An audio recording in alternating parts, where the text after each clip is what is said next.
muulizako ani Fulfiger mwakomako ani Fulfiger abeera Makindye ng'atunda mayirungi kati oba omwagaza mwakomako ensi yamukubakubadde ate twakoma wanga we twatandikira era we twakoma advisor wa president nze nkola mu ministry talina kyaŋŋamba leka naawe walayiro mumizi omusuno omujjigo bemugobesa ku mulimu ani gwe n'ogamba ennaku 3 tasukka naye mpaka nakati akyaliyo ku mulimu fuluminio ate akati naawe era kyolina kati okumanya kati Fulfiger ave ku solo teyaliewa luyali oba olwanisa abantu naawe ate tegeeramu tomuyingirira wamajja ajja kaki kwa Fulfiger kati awo n'amala seba abanga talina kyali ayinza okweyambula agala ddeyo gye yava namu abantu lwaki mubalwanisa okutuuka awo wamusonyiwa nze sikwata ku mulimu wamma gwa muntu kati atamanyi na kuwandika appointment letter omulimu agugjewo omulala era alina kugenda wa Pastor Bujingo mirimu gya ssimu nze Pastor Bujingo yambulira ebintu bingi ng'omuntu omukulu wamma n'engeri Fulfiger gye yakola ki audio tewaziwulira gwe babuulire tewaziwulira just atazirwa kwati Pastor Bujingo wamma muwe ekitiibwa osinga nazibateerayo kakati nze mmanyi ewajja nomwozi taliyo lwampisa ze gavumenti gyagamba gyakolera advisor basukka 10 baadvisor ba president bali 15 ate ezo ogwo sigukola President Museveni alina baadvisor mu Africa yonna yasinga alina ne baadvisor ku ddagala baadvisor b'obwenzi gye bali baadvisor b'eddagala ery'ekinansi gye bali ati kakati nange kyenneebuuza ati kakati talina field talina budget gwe mubuuza atuulawa yakola office ekibuye office wa baadvisor tebatulangako kibuye batula ku Kingdom Kampala bamama Ameria be bali bannakiwala kiyinje babakolera office okegera be bayita baadvisor nze tatanga ina office ku president's office ya Jigala talinyamu kakati gwa mugambe awandiike ebbaluwa ateekeko PO box wajja atuula we wali obuzibu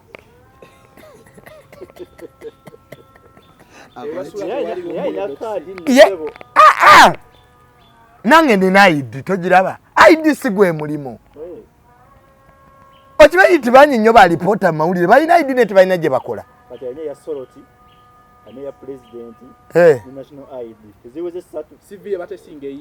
eriwa ayina national ID ayina yani eya Soroti ayina neyaki azitwale mu banka bamweroni nteekawo sente ate salaleroni eya 1.jako kati bafuna 1.7 jako ne NSSF ya government Fulfiger nyuka n'akakadde kamu emitwalo 2 kyovulangera alina okukola ku Soroti tasikola ku Soroti ti ayagalayo ozegera era alina okukeera anti omwavu kyakola alina okukeera abagagga tebakola gwatatanga akola yekola dda omwavu yenna oba olina okukeera ku makyali n'okisenkubuge ne baddawo ne bawalampa ne basasula kale ku Soroti afunayo sente meka Soroti nga bw'ogiraba erina birango ki nze Pastor Bujingo yambulira n'omusaala Fulfiger gwafunira n'entegeera tiwamu n'anoonya za baana be kaakulya awo za Museveni yampa 0 mileage eriwa za bigambo amanyi yewaayira mbu we nabadde ne natasya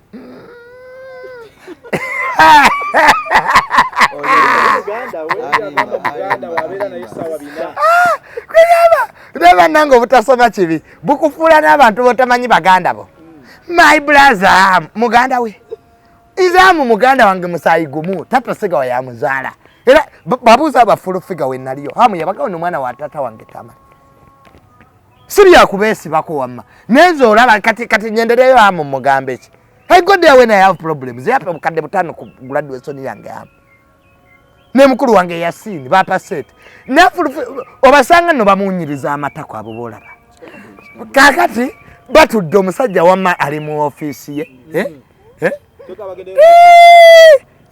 omuntu ekamu gwe yetaaga Isima ati Isima content wa Isima is a marketeer yaliko Sweden is exposed kale obasanga batudde mu office ye n'obulwako wamane we mwogerere kwaze babita tebya byataka ne n'obulwa ebintu bya government je tubyogererako ewali security era nze namugaya mukulu wange obonja ya simu neze follow figure a person who cannot spell her name ayaliga awandike memo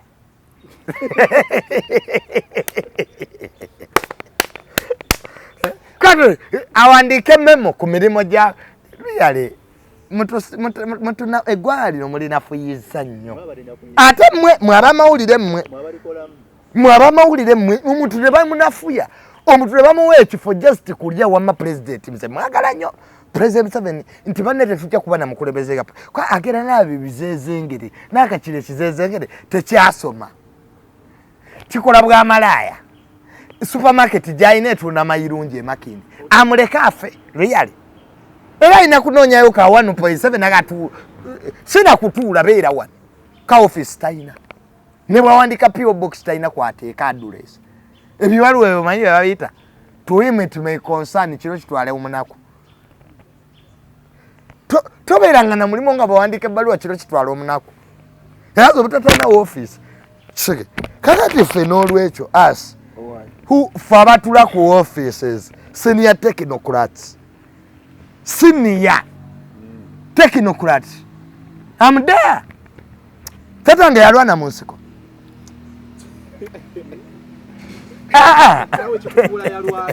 teyalwana samwe mwagala siba tubeere bubi gundi bamugobye ono munnamawulire bamuyita MK Atabuse yagobye mwenda timu MK gweokolayo lindako MK yagobyani yamususpendinze emirimu gy'obwogezi n'abakogwa ani akulimba who is lying you kati kijje kunze ebyamwenda biri bitya lwaki timu MK ekyuka kijje kunze get it from me on record mwendo omanyi bwayita muwozi jeno tubuulire eri famire eyo liko jaawe bamuhanga be bamuzaala byeraliikiriza kakati gwe kankuulire Andrew Mwenda ye project omuyita balamu bana babalamu abazze obuzi abeesibye ku musajja balinga nkwa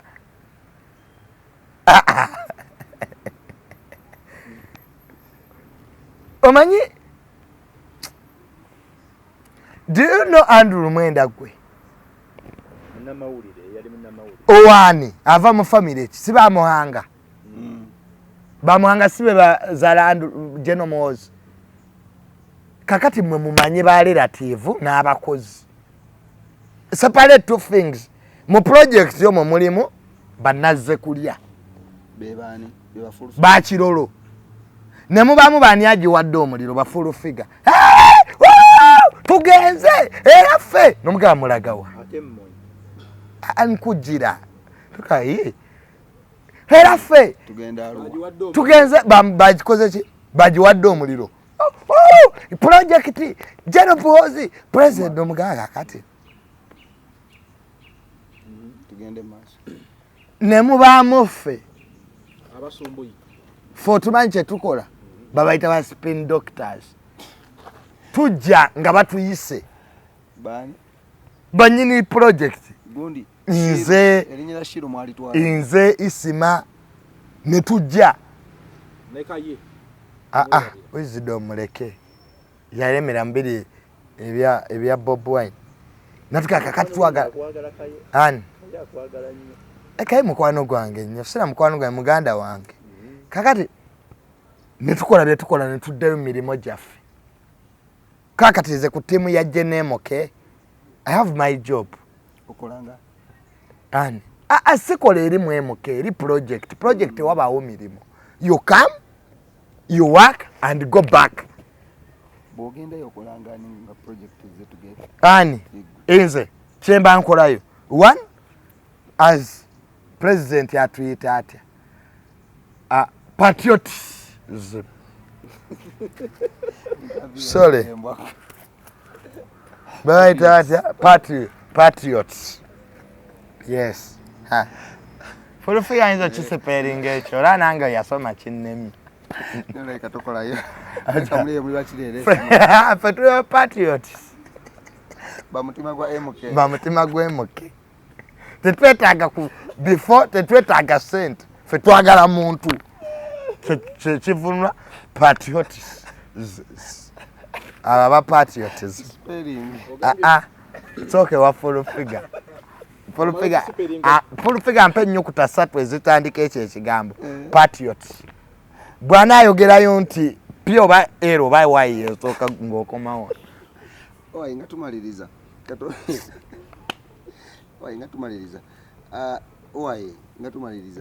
Ensi yona yona yavuddeyo ne kuba Uganda ku bisiyaga ne baserebu abamu era twalabye otalo wakati wa Bujingo ne Farida nga bagamba mu baserebu bamwe bawadde sente o promoting ekintu kino online. Era otalo bagenze otabukanye Farida natuuka nolangira one of the best comedian mu Uganda mbuno tasesa. Oli omu kwabo kuba naye babikulangidde bbanka. Ye Bujingo alemeza mu Bobi Wine ne Pastor Kayanja yamutandiseeko. Nze bazenga banvuma nti ndi musiyazi. Ndi musiyazi. Kubanga nina akabina kanene ntambula mbigula. Oli musiyazi. Okitegeera linda ko maleyo byasoso okunjogerera nange neyogerera. So kubanga mbu nina akabina kanene ntambula akolaki mbigula. Ekyokubiri nina abakwano bange bangi basiyazi engeri gyembeera nnyo muki mabaala. And I'll not victimize them because they are right. Kakati etteeka eryo lye baasayinize nalirabye terijja yita so yati president ajja dusayininga because fe ba technocrats tutunuulira nnyo effect y'etteeka dani etteeka lyennyini. Abazungu bwe tubagulako olutalo kati ng'ebyenfuna mark my words 60% of our projects are funded by whites, mostly America and European Union. Oli kubisiyaga tulina abalwadde ba HIV, tulina abalwadde ba sukali, tulina abalwadde ba cancer, tulina abalwadde ba pressure. Ng'ekyuma kya cancer kyokka kye tuyina kyokka bwe kiti simanyi bano okukola kikola kwa bakijja Yugoslavia siba Yugoslavia tegera ng'abantu bakyagenda ebweru okufuna obujjanjabi nga goli mu kutabula bagaba visa because of stupidity, sex, where two people who are mature enough have decided to sleep together. I don't know how the state of Uganda can get involved. Bwe tutula anonze naawe ne tusobola tugende twebake ffenna simanyi ngeri state of Uganda we getting involved in that. Kakati human rights zino ne rights z'abantu tegera internationally president ekyajja kitunuulira kiki kye tufiirwa na kiki kye tufuna. Bwe tubanga tuli mu UN nga rights z'abantu asaba because UN charter yetuwa ekyokola tegera kijja kuba kizibu nnyo. Etteeka lino amawanga ga East Africa mpaayemu eyakikoze nga His Excellency Kagame omukambwe kwayi gwe mmanyi tannaba kuleeta tteeka lifaanana bwerityo. Obwewabwe tebaliyo. Okay, parliament bayinza okikola out of excitement ababaka but ffe ba technocrat abafunye eki omanyi mu Uganda muno omuntu watawagira interest zo mugamba bamuwadde ki sente tegera n'abasereebu abo bagenda mu international awards ezigabwa mu nsi yonna tegera and who are the funders of the international awards different organizations muyinza okubaamu nga Uganda bwefuna obuyambi okuva mu bibiina by'abasiyazi ne awards zino nazo zisoboka nga bafanda baza abasinga obungi they are people of that background. Kati teriyo serebu mugezi if is an international celebrity agenda kugamba nti kayimbe music wabere wa Uganda wokalokale ntajja competing ku Grammy. It's very risky. Chavanga most of the people, even ministers in government, basirise bonga tebanna tweetinga kuteeka. Some of them are getting medication from outside the country. Kakati edikezo oyagala saba bagano muyita ku Grammy kaba bazungu kyebeekwasa music bamukola wa olochi sectors of life all people Music brings people together alinga mupiira. Kakati gwe sebo obere palonia wokulwanisa the bigger picture by the way of music. Temuli mu basasuliddwa buli omwe teeka lina agenda interpreting engeri gye limukosaamu mu business ye. Kwana abatuwalizimu batandise dokayana. Tourists will not come here. Tusobola kukola teeka bweriti mbwena death penalty. Even the word death penalty era balumbu gye bagenda kweyagala abavuma government ebweru because interpretation kuza mu ggwanga lirimu death penalty. Tisobola kati otoro Florida ne Bujingo ati ye Pastor Bujingo ayagala Pastor Bujingo mu Africa tetulina persuasion tulina coerciveness. Pastor Bujingo yandibadde apaswedinga abantu okubalaga nti ebisiyaga bino netteeka lye baleese ddungi naye olanga waliwo sector of people nga nange mwendi etteeka eryo lyandibadde likolebwa ekintu kimu nti we bakwata nga influencing abaana abato bile 18 okulya ebisiyaga bakusibe. That's it. Awelina okukoma to protect the minors. Naye bw'ogamba nti oleese etteeka ku basiyazi ne bamalayo olina obbaleetako etteeka n'abenzi olina obbaleetako etteeka ati byonna bibi.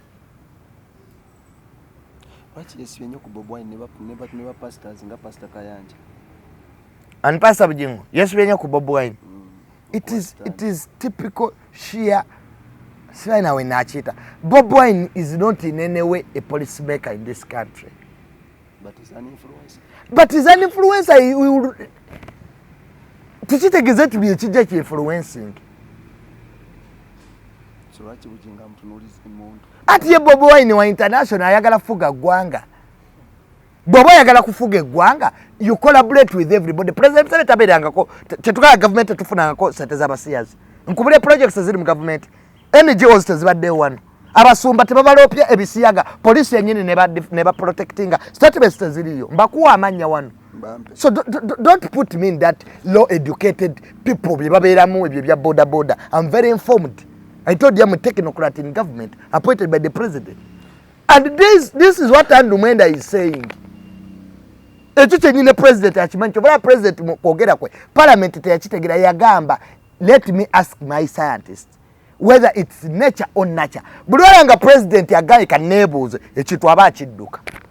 Kyobulanga committee buli walabanga ababbi babataddeko akakiiko manya president agenda kwakitiga nga babbi b'amabaati.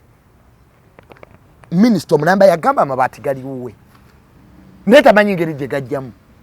Kati oleeta kakiiko kunoonyereza ki? Already yewaddeko obujulizi. I called their fund enanga. Lwakwasa amufuna. I wanted to know how police can really make babita batya investigation over somebody yewaddeko. The minister said, I have the honey. Akatalina bigere. Ne ekyo ne kisigala awo. Kakati gwe eggwanga bwerityo. Singa ali munaku nga yakyogedde. Why is it muna mauliega mama na igwe Pastor Bujingo na abalagala about attacking other brands? For example, Pastor Bujingo attacking the brand ya Pastor Kayanja away stand ye ku bisiyaga. Abasumba bayina entalo zaabwe. Oli pastor yabagamba mbu we mukwata ku basiyazi church zonna zigenda kuggala omujjukidde. Tomumanyo yakyogera. Kiganda. Ye pastor singa okubeera ow'amazima gwe n'akalaba. Omate yakibagamba. Omanyi lwaki yakibagamba? Yamana nakola ki? Nakyegana nakitereza. Naga tetwamukoze ki? Kiganda ne pastor Kiganda luyali. Oyina byoyogera nga nkankireke kyemati I respect him muntu mukulu.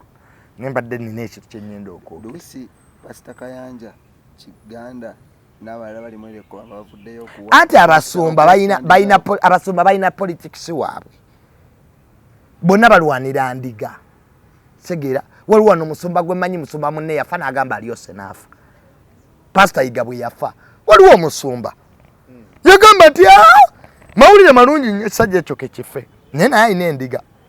Era zikera munne kuyimba bu Yesu gy'akola ki. Alina ne family, alina n'abaana.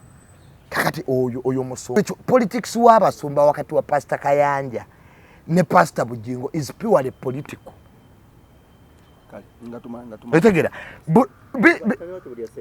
lindako omanyi bitu byebogeredde pastor Bujingo ng'ebimu sina bituufu tegera everyone divorces era pastor Bujingo se yali asoose ofuna divorce pastor Manjeri ya divorce nga teyafuuka issue lwaki ku pastor Bujingo yafuuka issue politics bagambye tubulya side gyogwa. What is your stand ku Bisiyaga? Nze siwagirangako Bisiyaga era siri biwagira segera on record but bwemba ntunuulidde effects nkuge etteeka lyetaaga kumodifyingamu tuleme kuyingira human rights ezijja okuviirako economical bankruptcy of this country. Fe tuli third world country. Let me tell you zona zino za bypass sete z'abazungu nkuwadde eddagala okuva ku balwadde ba pressure ba cancer. If you want to know eggwanga lyafa gendako mu malwaliro nga tunaba kwogera ebyo bintu byammwe abataasoma bye mubeeramu emotions ezite tugifuga nkoko emotions. We run this country on poor analytical judgment. Let me tell you a story. Bitu binye betu badde sobola okukola Congo by DF, but we must work in international law together. Otherwise bitu binye betu badde sobola okukola ni amateeka gensi bameka bagenda kati goyagalaze batere mtu after 10 years abazungu bobo ne bambanning emyaka emeka ebweru sikomi inze ku myaka gyange bambanning zoto zanyera berano mu Uganda. Nze no gende California. Nze ndi wano just because President Museveni achankozesa emirimu. But I'm not supposed to be here, my friends. Mwe mumanyira nnyo abantu. Mulowooza tuli bano ba Fulfiger. I went to Jerusalem Sali. I talked about my exit. Namuga general. I'm stopping here. Now, okay, finish this, finish that, finish this. I go. Kati omuzungu anyime visa. Nze sina buzibu n'abasiyazi bwaba sazeewo okwerya as long as they don't open my anus bo beekwate wama bulungi nnyo